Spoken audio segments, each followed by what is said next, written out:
We can't say for sure what happened. We think we should at least wait for the UN inspectors to give their report.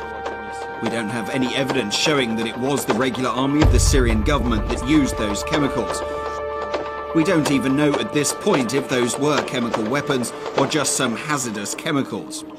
Besides, as I said elsewhere, we think it would be totally absurd for the regular government forces to use banned chemical weapons in a situation where they've encircled the so-called rebels in certain areas and basically are about to finish them off.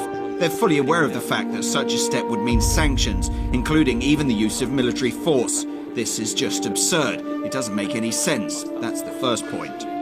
Second, we think that if someone has evidence proving that chemical weapons have been used and that it was the regular army that used them, they should present this evidence to the UN Security Council, to the inspectors and to the Security Council. And this evidence has to be compelling.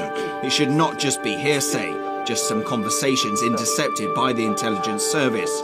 Even in the US, some experts think the evidence presented by the administration is not compelling. It is possible that the opposition staged a provocation in order to give their patrons an excuse for a military intervention.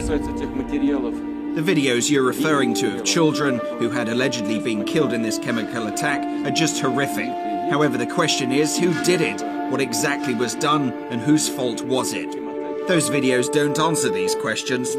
There's an opinion that this compilation was made by a group of militants who, as both the US administration and we know, are associated with Al-Qaeda. We also know that they have always been notoriously ruthless.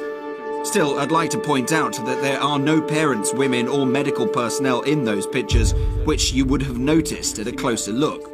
Who are those people, and what really happened there? This question remains open. Certainly, those pictures are just hideous, but they don't prove anyone guilty.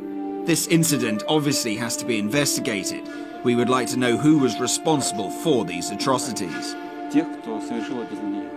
What would Russia's position be if you became convinced that it was by the government of Syria? Would you agree to military action?